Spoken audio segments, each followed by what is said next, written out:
This is David. Welcome back behind the velvet rope. Let's just get right into it today because we are joined by the one, the only Mr. Jerry O'Connell. Wow, one and only. I like it. I like it. Listen, Jerry, royalty is in the house, my friend. Royalty is in the house. Now, October 15th, The Real Love Boat. Here we are. October 5th is when it starts. The Yes. 15th, I don't know what is happening on the 15th, but October 5th is when the Real Love Boat premieres, and it's pretty exciting. It is October 5th. Yes. Listen, if you had told me, you and I are around the same age. If you had told me when I was young that, one day I would be sitting here talking about a reality TV version of one of the longest running scripted TV shows of all time, hosted by the kid from Stand By Me and his wife, I would have told you were doing some pretty good drugs over there. Thank you for not saying fat kid from Stand By Me. It is a part of history, it's not just some reality show. It's like there's like a history to the Real Love Boat. And it's funny, just reading comments, people are like, you better not mess up the Love Boat, you better not ruin a perfect show. And I think we did it justice. I'm really proud of what we did. Did you grow up, watching The Love Boat, Yeah. It's funny. I do remember The Love Boat. I know you're gonna roll your eyes, but I'm a little bit young for The Love Boat. But of course I remember it. And funnily enough, before I got this job on The Real Love Boat, I said to the producers, I've never hosted a reality show. Is there anything I should do to prepare?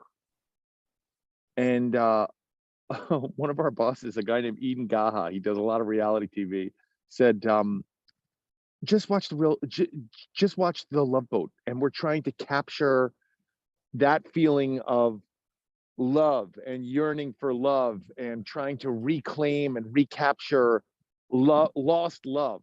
We're trying to recreate that.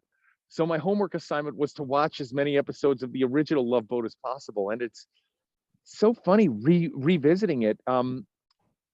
It is a rather emotional show. I mean, it really is about people trying to reignite that spark in their lives, whether it's a current relationship or looking for a new one or one that never happened. And we really tried our best. I really had the original Love Boat, and I think I speak on behalf of my wife as well. We really had the original Love Boat on our minds the entire time. I think it does a great job from what I've seen. The opening credits. I mean, it all looks the same. It has that vintage look. How did it come that you and Rebecca sang the theme song to The Real Love Boat, which does premiere on October 5th? Yes. It almost started as a joke I think it started as a joke. I jokingly said, when they said, are you and Rebecca available to host The Real Love Boat? I jokingly sent a text back to a CBS boss, only if we can sing the theme song. And then months down the road, I got an email from another boss saying, hey, so when are you guys going in to record? And I may have written back like, haha. And they wrote, no, you're recording the theme song. And my wife has a beautiful voice, so my wife was game. I needed a lot of what do you call it? Like Auto-tune. Auto-tune. I needed auto-tune. So there's a lot of, I think a majority of the budget for the theme song went to auto-tuning my voice. My wife, no auto-tune. Perfect. My wife sings like a bird. But I'm pretty sure it's my voice, but I can hear it's been through like a number of expensive machines. It's classic. Did you have a favorite crew member from the original Love Boat? Captain. Everyone remembers Isaac. I mean, I love Doc. Uh, it's what was my favorite part of the original series? You know, it's I can't pick a specific um person on the Real Love Boat. I mean, it was so fun meeting Julie and meeting Isaac on the Real Love Boat. They make Appearances. appearances on our show on the Real Love Boat. But I'd have to say it's just the overarching theme of the Love Boat that, like, love is difficult, love is elusive, especially these days. We have, it's just with technology and swiping, it's just it is difficult to find someone who's serious about love. And these contestants that we have are not just Instagram models, looking for some followers. These are real people with real stories. I became very invested. You did.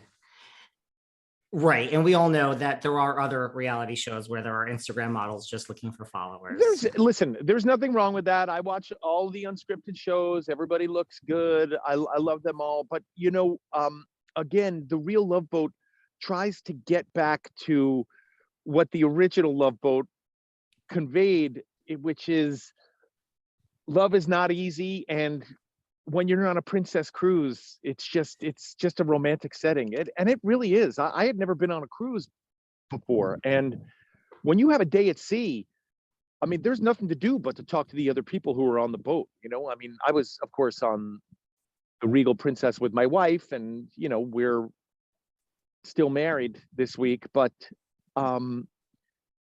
it's a very romantic setting being on a cruise.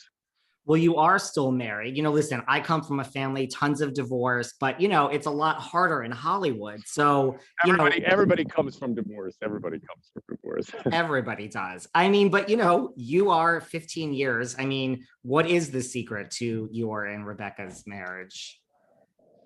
Tell us. I mean, I'm like a single funny. girl over here. I just read Kelly Ripa's book, Livewire, which is coming out, and it's such a good read. And Kelly Ripa said in it, don't ask a couple that's been together for a long time, where did you meet? Ask them how they stay together. That really struck me. We laugh a lot. It's not always easy, but we try to have a good time. Another secret is to have children with someone who you don't want to necessarily have sole custody of. So you have to stay together to not have to deal with them on your own. That helps. I don't know. We just laugh a lot. We have a good time. Well, you do have two children. You have a beautiful wife. People always say like Ryan Seacrest is the hardest working man in show business, but I'm not